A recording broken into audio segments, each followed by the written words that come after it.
And so I just wanted to highlight one of the things that we worked on with suppliers, with members over the last 12 months, and that is the Ascend Drive program, which was a phenomenal success. So here's just some of the statistics. So 7 members committed to Ascend Drive.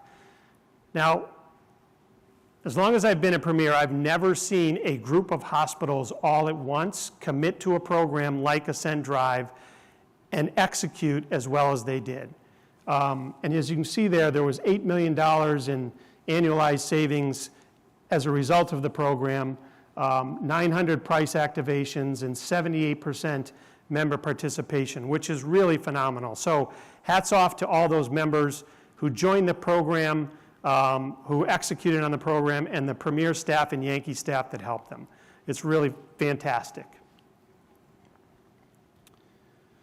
So what I wanted to do now is just talk a little bit about some of the things that Premier is focused on. And there's really 3 buckets: care transformation, workforce management, and then optimizing the supply chain. So if you think about care transformation, I just want to provide an example of one of the things that we're doing. So there's, we have at Premier 2/3 of the discharged patients from hospitals. So we have a pretty extensive database that we can use to take a look at that data to really understand what's going on in certain circumstances. So we looked at patients with chronic kidney disease. And what we tried to do is identify what are some of the early indicators of chronic kidney disease. And we're able to identify 4 or 5 early indicators of chronic kidney disease.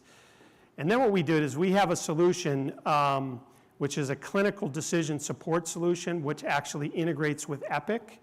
And what we did with, I think it's like 5 to 6 of our pilot hospitals, is we actually provided alerts to those physicians of those patients who had those early indicators. And this is relatively early on in the process. We're right in the middle of this. And so the whole idea is, how can we identify those patients early on and then prescribe treatments, the physician can, to prevent them from having chronic kidney disease. So that's just one example of how we're sort of using our technology, our data, to help hospitals treat their patients better and really transform care. The second is workforce management. So obviously workforce has been a major issue for hospitals during COVID and then post-COVID. And in a subsequent slide, I'll talk a little bit deeper about some of the things that we're doing, have been doing for years, some of the challenges that we're facing and you guys are all facing, and some of the ideas that we have to try and tackle some of those challenges in workforce management.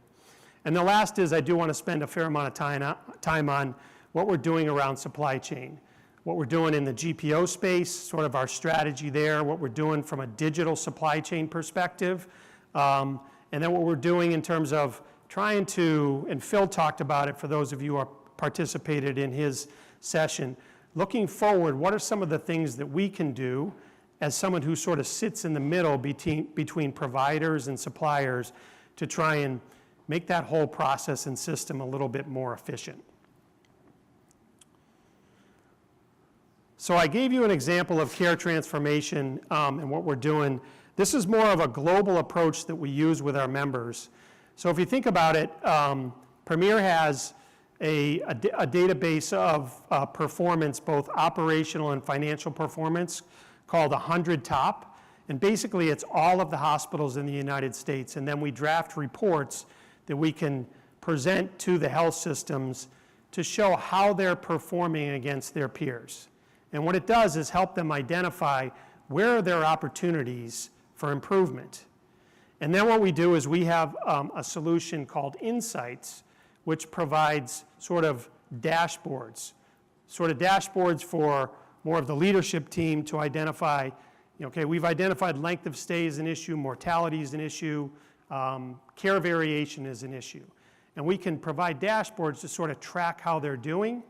And then we use our quality enterprise solution to really identify what are the drivers of those areas that are causing challenges. What are the drivers of causing extended length of stay or increased mortality or different care variation amongst physicians? And then the Insights dashboard can track that over time.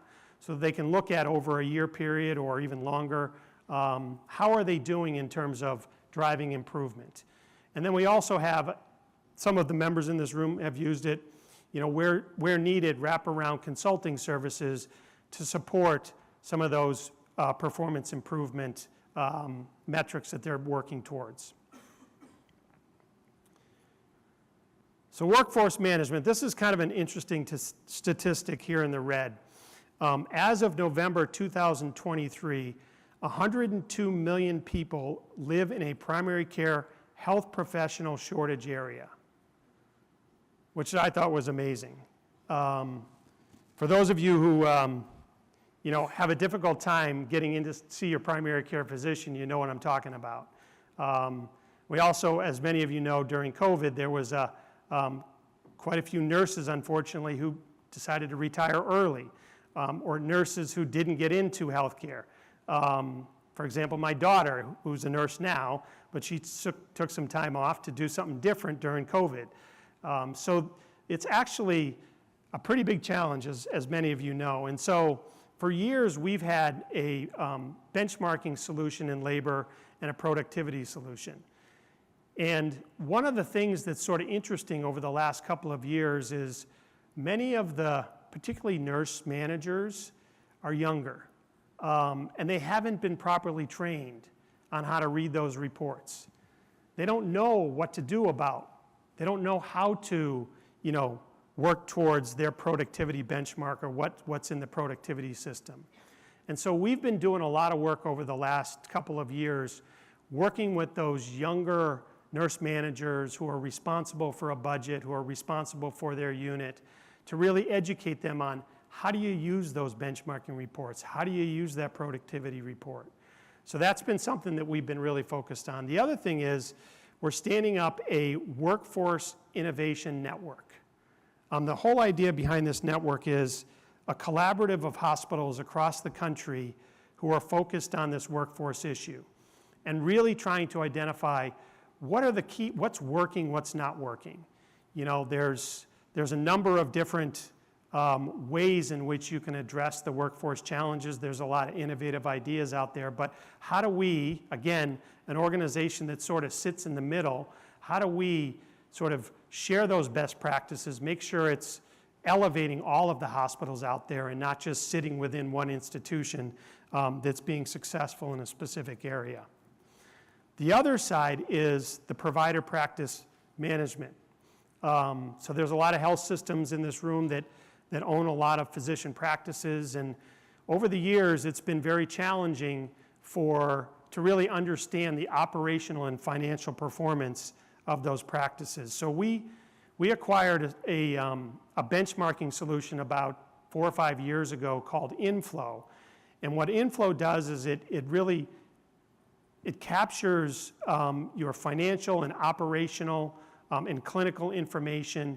And then what we do is we produce reports, both executive reports and provider-specific reports, on how are you doing, where are the opportunities for improvement in financial, in operational, and it's become the largest physician management practice benchmarking solution in the industry. So it's been really helpful for those health systems that have used this to really identify where are those opportunities and then work with their providers to improve performance, become more operationally efficient. So now I want to dive a little bit into supply chain, and I want to start with the GPO.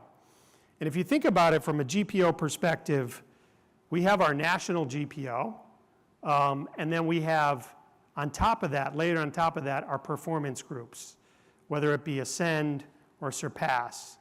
And then we have our aggregation groups. Yankee is one of those aggregation groups. And so basically what Yankee does and other organizations like it across the country is they take that national portfolio and they aggregate the volume within the alliance to get it to a higher tier.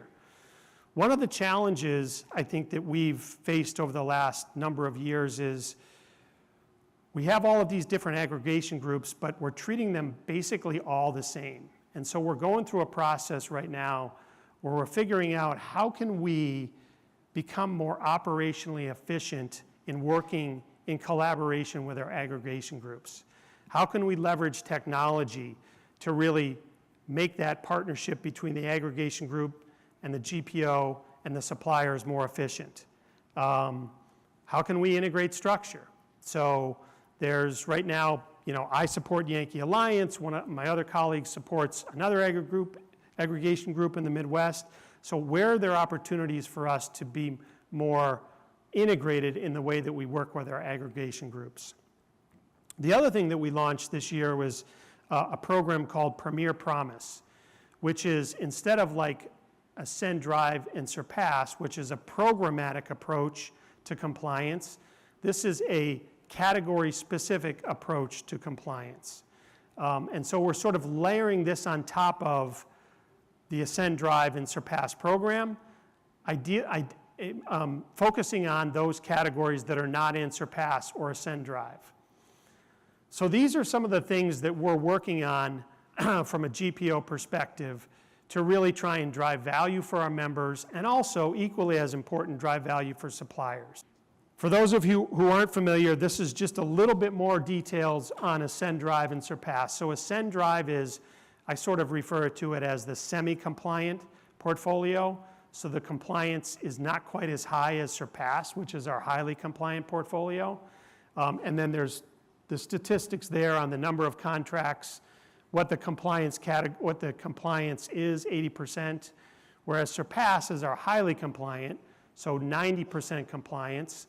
And typically what a lot of our members do is they'll start with Ascend, Drive and then move eventually into the Surpass program in terms of compliance. And then there's the information on Premier Promise. We launched our first category about 3 months ago, and we intend to launch a number of other categories throughout the year.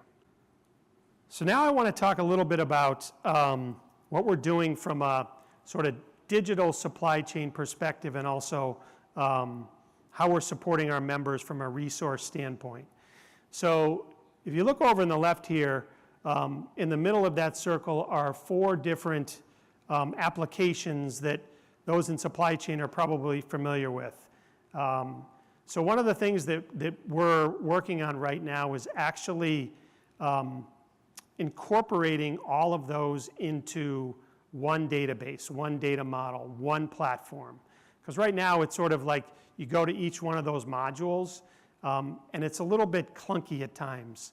So what we're doing now is we're actually putting that on one platform, so it'll make it a lot easier for our members to use the data, to integrate it, to really look at things across their system. And this is one of our biggest capital expenditures this year that we're going to be working on, is really putting all of these supply chain solutions into one platform. And then, yes, pharmacy as well. And then on the right hand of the side of the screen is one of the things that over the last couple of years or more, one of our fastest growing businesses, our Nexera business. And Nexera really provides additional resources for members. So we augment their supply chain, whether it be in contracting and sourcing, or sourcing and contracting, value analysis, operational support, or analytical support. And so everything from augmentation to, in some cases, we have some organizations who fully outsource their supply chain to Premier. And so this has been something that's been growing quite a bit, particularly the augmentation side of it. Because oftentimes you may need a little bit of help in a certain area, or maybe you had someone retire in your department, and we can step in and fill that gap until you find someone to replace them. And so we think that this is an opportunity to sort of combine the analytics and, where needed, the additional resources to really supplement what you're doing from a supply chain perspective. So I wanted to talk a little bit about, so where are we going from a digital supply chain perspective? As I mentioned earlier, sort of Premier has a unique place in the industry in that we sit in between the suppliers and the providers. And we think that gives us a unique advantage or a unique position. You know, there was a president and CEO and founder of a company that I used to work for many, many years ago, and he was sort of interesting. He said, in the healthcare industry, there are organizations that make things, and then there are organizations, providers, who buy things. And everyone in the middle has to provide value, because you're not making it and you're not buying it. And so we feel like we sort of sit in the middle when you think about supply chain and the GPO and our resources and what we do from a technology perspective. So as we think about this, what are the things, as we talk about some of the challenges with disruptions and things like that, what are the things that we can do as we sit in the middle of the suppliers and the providers to really try and drive evolution in supply chain? And so if you look at sort of yesterday, group purchasing was aggregating the volume of purchases, trying to get a better price for our healthcare providers. We still do that. Today, what we're focused on is that, plus really looking at how can we combine the clinical and the supply chain. So really looking at clinical utilization. Phil mentioned it in his presentation. Utilization is a big opportunity. It's a difficult opportunity, but it's a big opportunity. So that's one of the focus areas of what we're doing and what you all are doing today is around utilization. But as we look forward, there's an opportunity, we feel, for industry collaboration to create healthier markets. And some of the areas that we really think we can make a difference together, first is with more information, we feel like we can better manage costs and operations. Secondly is demand planning and forecasting. Now, Phil talked about this a little bit in his presentation. I think there's a huge opportunity for demand planning, and I think there's a way that Premier, as we sit in the middle, can sort of facilitate the acceleration of demand planning in healthcare supply chain. Third is insights into shortages. We launched a product, I think about 8 months ago, called Supply Disruption Manager, which predicts potential supply shortages and also offers alternatives. And it's been relatively successful. I mean, I think we're somewhere around 80% accurate in terms of the disruptions. So that sort of, it gives you advance notice of potential disruptions that are coming. And the last is collaborate on product innovation. And this is where I think there may be an opportunity for Premier to sort of provide some data and feedback to our supplier partners as they're thinking about new products, new drugs, et cetera. So that's kind of where we're headed in the future in terms of supply chain and where we sit in the ecosystem of healthcare. So what does that mean? What's the value to providers? So if you look on the right side there, we think that the long-term provider value is first, minimize supply chain disruptions. We talked a little bit about Supply Disruption Manager, which we launched 8 months ago. We think that there's opportunity to advance that technology. We also think there's an opportunity to identify additional savings based on some of the additional data that we can gather from our health systems. Data to engage clinicians and drive operational changes or improvement. We do think that there's an opportunity to be more accurate, more efficient, and more timely on the administrative fees that we collect from suppliers and then provide back to our member hospitals. Suppliers spend a lot of money on trying to figure out, what's been purchased, and then we try and figure out, how much of that do we give back to the members, and is it accurate? And there's a lot of work that goes back and forth. So there's tons of opportunity, we think, for efficiencies there. Also optimizing rebates. And the last is really around hardwiring best practices for clinical workflow. And then I talked a little bit about reducing variation. So these are some of the things that sort of we're working on from a digital supply chain perspective as we look into the future.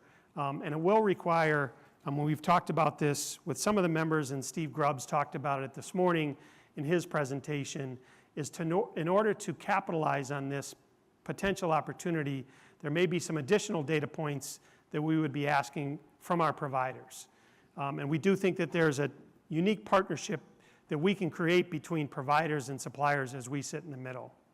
So just to summarize kind of where we're focused, talked about care transformation and the database that we have and our ability to really look at that data and identify opportunities for transforming the way we deliver care. Secondly is around the labor challenges that we're all having, and I talked a little bit about some of the education and advisory services that we've been providing and can provide if you are using a productivity solution. Also talked about the physician side of the physician practice and really leveraging some of the benchmarks there to identify where are there opportunities for operational improvement or financial improvement to make those physician practices a little bit more profitable. And then last is optimizing supply chain. Really, how do we make the GPO more effective, drive better pricing, have a wider amount of suppliers on contract, and then really digitizing the supply chain. How can we evolve and solve some of these challenges that we're all facing in the healthcare industry today? And then I'll wrap it up with saying that we have a pretty, actually I would say a very strong office in DC, and we really try and leverage our expertise, the relationships we have with all of our healthcare systems to provide that information back to whether it be the White House or the FDA or HHS in terms of what's going on the ground. And so this IV fluid situation was a perfect example of that, where we sent out a survey to all of our members to ask them, have you had to cancel elective surgeries as a result of the IV fluid situation? And we used that feedback to provide to the FDA and the White House, which we think accelerated their decision to allow products to be imported and other changes to really solve this IV solution issue, which is super unfortunate. So our advocacy office is a big part of what we do in really leveraging the Alliance to continue to improve and solve some of the challenges that are faced out there by all of you. And then I'll wrap by saying, really with the same slide, that we are stronger together and really trying to collaborate for success. And we're in the process of having discussions with Yankee about, well, what does our partnership look like going forward? Because we think there's a lot of opportunity for improvement, a lot of opportunity to leverage some of the technology and resources and really collaborate with Yankee to drive more value for our members. So with that, I'll wrap up and see if there are any questions. Yes?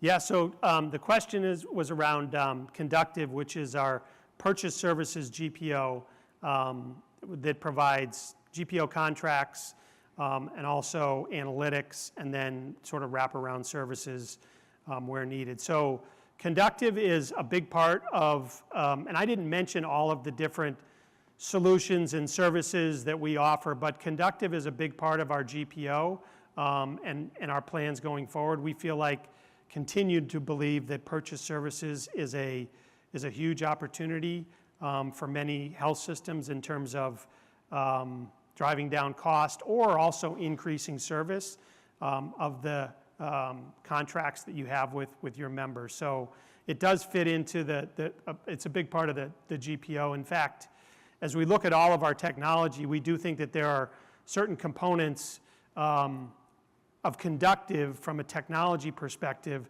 that we could potentially incorporate into our traditional supply chain analytics platform. If there are no more questions, thank you guys very much.